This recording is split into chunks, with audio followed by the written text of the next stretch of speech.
You would think narcissists are the most shameless people you will ever meet. But what if I told you they are shame driven and shame ridden individuals who simply learn to mask their insecurities better than anyone else? Shame is not an emotion they handle very well. When it rises, it threatens the fragile image they work so hard to maintain, so they scramble to bury it. They often transform that shame into rage or twist the situation until someone else feels guilty for their own wounds. I'm Danish, a narcissistic abuse recovery professional. Welcome to my channel. The topic for today is 5 signs a narcissist is not mad at you but ashamed of themselves. Before I get started with number one, a quick announcement. The doors to Thrive After Narcissistic Abuse program are open for 9 days only at $27, the last time ever. If you want in, the link is in my description. I'll see you on the other side. Number one, they avoid eye contact when you mention or talk about certain topics. They may look confident, but when a subject threatens to reveal something they want to keep hidden, what do? What happens? Their eyes suddenly search for a way out. They glance at the floor or their phone, or they fixate on a random object as if it suddenly became fascinating. What you are witnessing is not boredom or distraction. It is the nervous system's attempt to shield them from extreme exposure. Shame is a deeply embodied experience. It makes people want to disappear, to sink through the floor or hide behind a wall. For a narcissist, eye contact is risky because your gaze may reflect the truth they are trying to suppress. They break the connection and hope the uncomfortable feeling will fade, but that never happens. This avoidance also protects the fragile story they tell themselves. They rely on constant reinforcement that they are clever, admirable, or in control. A look that suggests otherwise is threatening. Even if you did not mean to challenge them, their mind scans for potential judgment. Shame flares up, and their body moves instinctively to protect them from what feels like extreme emotional exposure. Number two, they become overly critical to shift focus away from themselves. It can happen seconds after they sense they have been totally exposed. The criticism is rarely about genuine feedback or constructive concern. It's an escape route from the discomfort of being actually seen. Shame leaves them with a sense of smallness. To counter it, a narcissist inflates themselves by pushing you down. The spotlight that was shining on their flaws suddenly turns toward you. If you start defending yourself, they gain room to breathe.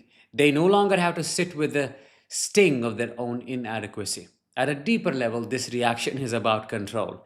Shame makes them feel powerless, and criticism restores a feeling of dominance. By highlighting your mistakes, they rewrite the emotional script. Instead of, I feel exposed, the story becomes, you are the one who is wrong. It is a quick psychological maneuver to escape vulnerability. If you pay attention, if you watch closely, you can see a flicker of relief once the blame has shifted. Their posture straightens, their voice grows sharper, and they almost look satisfied. They have successfully distanced themselves from the inner wound that was about to surface. Number three, they give half hearted compliments that feel awkward. They sometimes try to soften the moment with a compliment that lands strangely. You may hear, nice job on that report, I guess, or you actually look good today. The words sound positive, yet something about the delivery feels hollow or begrudging. That awkwardness is shame leaking through the cracks. They know acknowledgement is appropriate, but they cannot fully offer it without risking their fragile self image. Genuine appreciation requires opening a door to humility, and humility is dangerous for someone defending against shame. These lukewarm remarks also serve another purpose. They let the narcissist maintain a sense of fake superiority while pretending to be gracious. A full, generous compliment may imply equality or even admiration, which would highlight their own insecurities. By adding a faint hesitation or a small qualifier, they keep themselves safely above you. Inside, though, there is a quiet storm. They may admire your competence or strength, but that admiration threatens to expose their own shortcomings, make them realize that they are what they do not want to be. The half hearted praise is a compromise between what they know they should say and what their ego can tolerate. Number four, they start over explaining simple situations. They launch into long, tangled explanations about something that should have been a straightforward answer. Maybe you ask why a task was delayed, and instead of a short answer, you get an elaborate story with unnecessary details, excuses, and clarifications. This is not always deliberate deception. Often it is shame management. They sense that the truth may reveal a mistake or weakness, so they try to wrap it in layers of words. The goal is to make the conversation so dense that no one notices the soft spot underneath. Shame is intolerant of stillness. If they pause, they risk feeling the full weight of their imperfection. Speaking at length gives them a sense of control and buys time to compose themselves. It also floods the space with noise, and that makes it harder for anyone to pinpoint the tender area they are so fiercely protecting.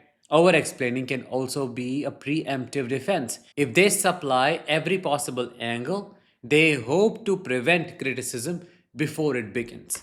They believe that if they give you enough information, you will not see the part of the story that makes them uneasy. Unfortunately, this habit of word salading has the opposite effect that draws the attention to exactly what they were trying to hide. Number five, and the last one, they pretend to be too busy to engage. They may suddenly act as if their schedule is overflowing whenever a conversation or event could stir up shame. Messages go unanswered or they claim to be buried in work. They're not necessarily lying about their obligations, but the timing reveals a deeper motive. Shame tells them they're not enough.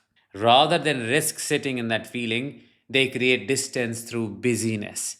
It is easier to appear industrious than to face the vulnerability that intimacy may expose. If they stay in motion, they do not have to examine the cracks in their facade.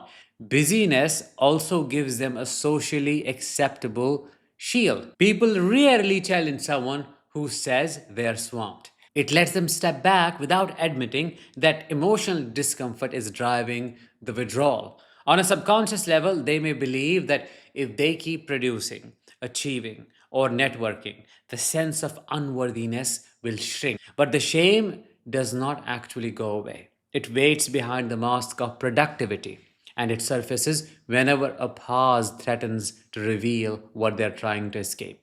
Their constant activity is not proof of strength or commitment.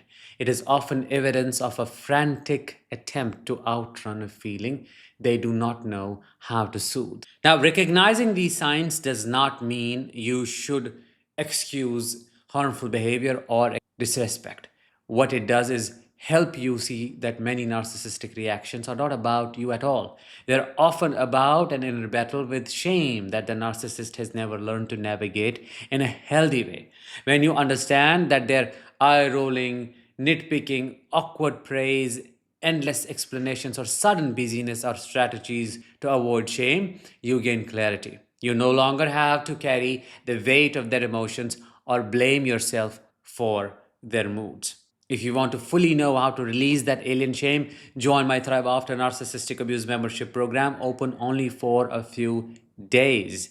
The link is in the description. I will talk to you in the next one. Until then, as always, let the healing begin and continue.